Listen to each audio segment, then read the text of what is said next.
Alors bien sûr, on parle du Barça parce qu'il joue contre le Bayern. Bayern-Barça, le retour de Lewandowski et surtout pour Dembélé. Est-ce que pour vous, c'est un match pour devenir titulaire en bleu? Regardons vos réponses. Oui, ça compte ce soir pour Alicia. Ça ne part pas de là, il faudra plus de constance ou encore de la constance pour Swan. Pas forcément, mais non plus pour Benoît. Oui, c'est un match pour devenir titulaire en bleu pour Laurie de l'Hostal. Oui, pour Pierre Bouby. Ça peut l'aider. Merci Raphaël de vous engager autant. Et c'est important d'avoir un avis qui... Tranché. Bien sûr. Oui. Le monde avance grâce à des gens comme vous et bravo. C'est une certitude. Laurie, oui, c'est un match phare dans la saison de Dembélé devant le monde entier. Un peu, je pourrais répondre comme Alicia. Oui, ça compte, ça va forcément compter.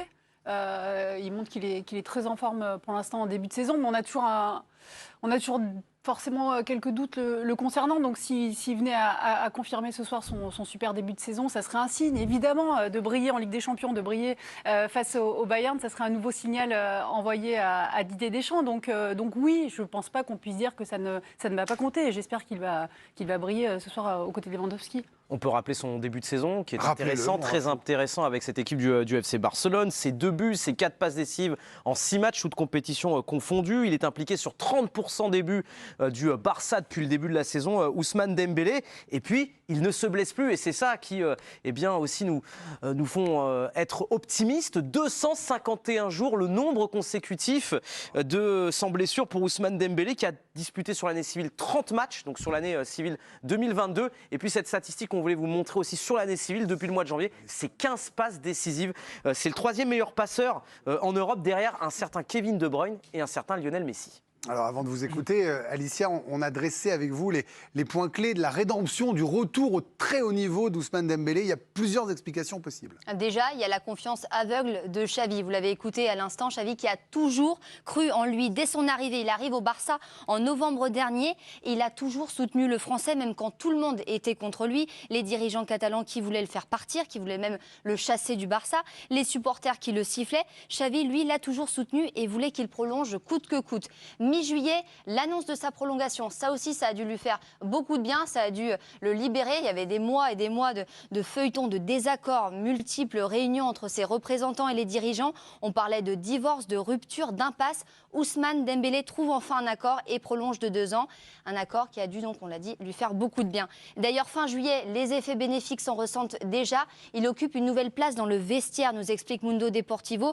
Sa place est tout autre, beaucoup plus de communication avec ses coéquipiers. Il se sent beaucoup mieux. Et comme toutes les planètes sont alignées, ce retour en forme n'est pas étranger à une prise de conscience de la part d'Ousmane Dembélé sur son hygiène de vie. Il l'explique lui-même dans une interview qu'il a accordée à Mundo Deportivo il y a quelques jours. Quand j'étais plus jeune, je me blessais parce que je ne travaillais pas comme je le fais maintenant. Je n'avais jamais compris cela auparavant. Le talent ne suffit pas, il faut travailler dur. J'ai appris que la clé, c'est de travailler en dehors du terrain. Si tu ne fais pas ça, tu vas te blesser. C'est ce qui m'est arrivé quand j'avais 20 ans. Je n'ai pas fait de prévention. Et dans cette même interview, il confie aussi qu'il espère être dans la liste de Didier Deschamps, même s'il n'en fait pas une obsession.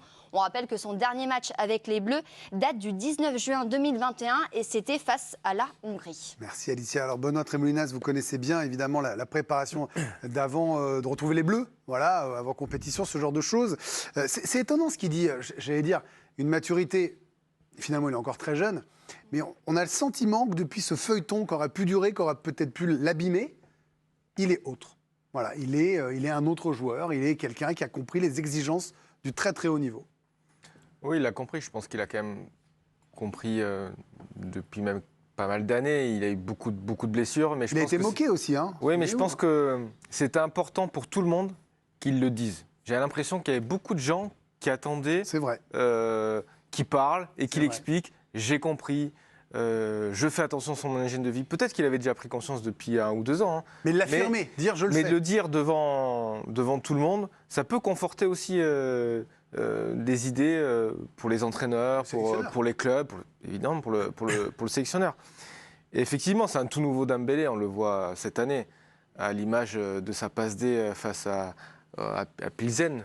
C'est comme ça qu'on dit, Plizen. Bravo, Benoît. Plizen. Plizen. Plizen. Plizen. Maintenant, tout le monde se retourne C'est vers vous pour les un peu accents. brésilien, Moi, Plizen. je veux bien. Il a réussi à le dire en se trompant quand même. Ouais, non, où il tacle, il fait quasiment un tacle offensif ou défensif et il prend le ballon, il fait une passe D à Lewandowski. C'est des images qu'on ne voyait plus chez lui.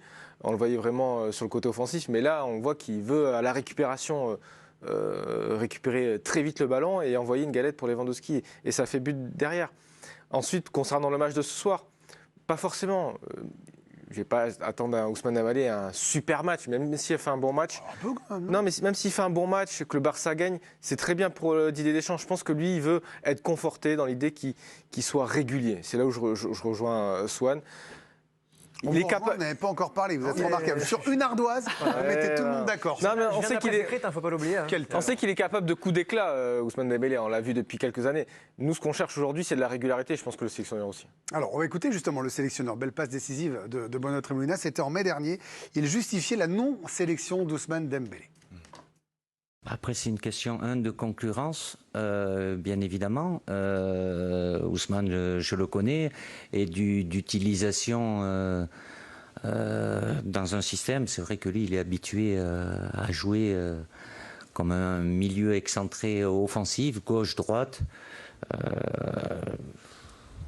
Voilà, l'utiliser dans notre système actuel comme piston, je sais que c'est pas son poste aussi, donc, et c'est forcément au détriment de d'autres qui étaient là et qui, s'ils n'ont pas eu des matchs entiers, ont été performants aussi.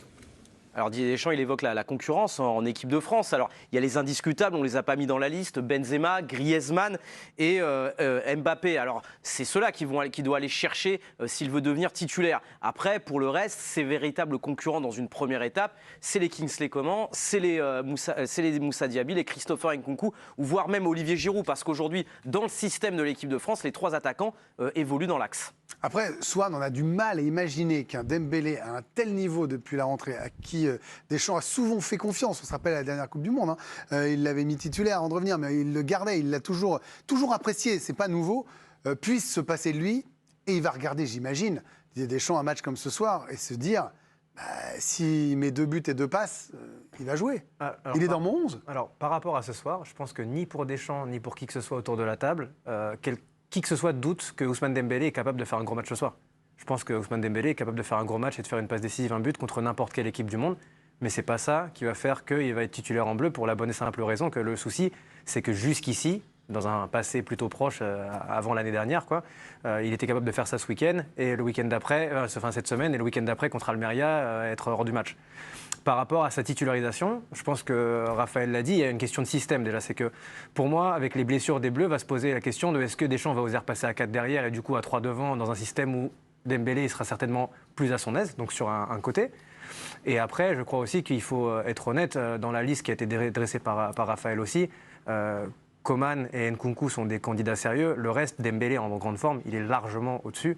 Et ça fait aucun doute. Mais je pense que ce qui ne va pas dans son sens à Dembélé, c'est que c'est un joueur qui est capable d'être très bon sur une demi-heure pendant un match. Et je pense que Deschamps peut aussi le voir comme ça. Et ça ne le servira pas pour être titulaire, je pense. Est-ce que alors j'allais dire grand malheur, bien, les mots ont un sens, mais est-ce que sa malchance justement dans l'histoire, Pierre Bouby, c'est pour ça que je vous ai gardé sur ce passage-là, c'est pas que Benzema et Mbappé soient là et que s'intégrer avec cette équipe-là, sachant qu'il y a Nkunku ou Griezmann, bien sûr, qui est le titulaire du poste, il n'y a pas de place, parce qu'il ne peut pas jouer piston comme Coman, par exemple. Pour moi, il y a de la place pour Dembélé. Mais vous jouez à 11 offensif. Non, mais c'est pas ça, mais c'est un joueur qui est capable de jouer n'importe où. Dites-moi, ou par exemple, si vous gardez, si on reste dans le système actuel, imaginons qu'il ne repasse pas à 4 défenseurs, vous le mettez où ? Je le mets dans les 3 de devant, Benzema. Donc vous sortez Griezmann. Moi oui, par rapport à ce qui se passe sur le début de saison et même parce que là on parle que de la rentrée là depuis le mois de janvier 2022, c'est un assassin sur le terrain.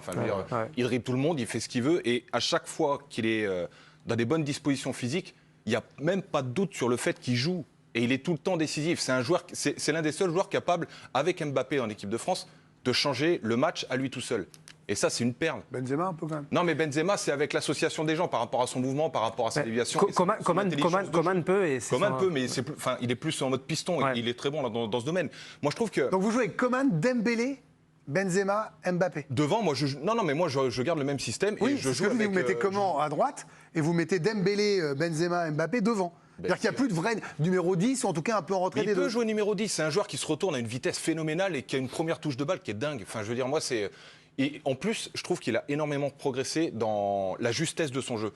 Avant, il était un peu foufou et le fait d'avoir Xavi qui le drive un petit peu par rapport à ça, moi, je trouve qu'il a, sur les temps où il faut garder un peu de ballon, il a la maîtrise de dire, bon, on calme. Quand il faut aller en 1 contre 1 ou 1 contre 2, par contre, et qu'il est sûr de passer, là, il est injouable.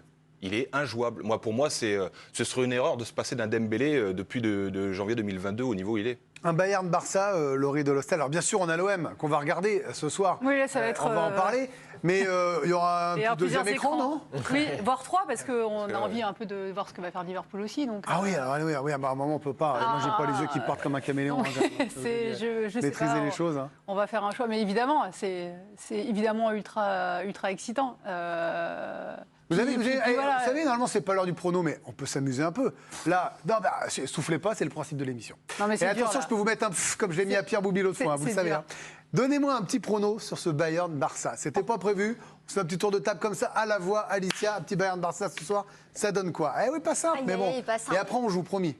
2-1 Bayern. Ouf, Swan. 1 partout. 1 partout. Benoît. 3-2 Barça. Bah, bien sûr, oui. Comment pouvait-il pronostiquer autre chose? Laurie. 2-0 Barça. 2-0. Ah oui, victoire. Pierre. Moi, 3-1 pour le Barça.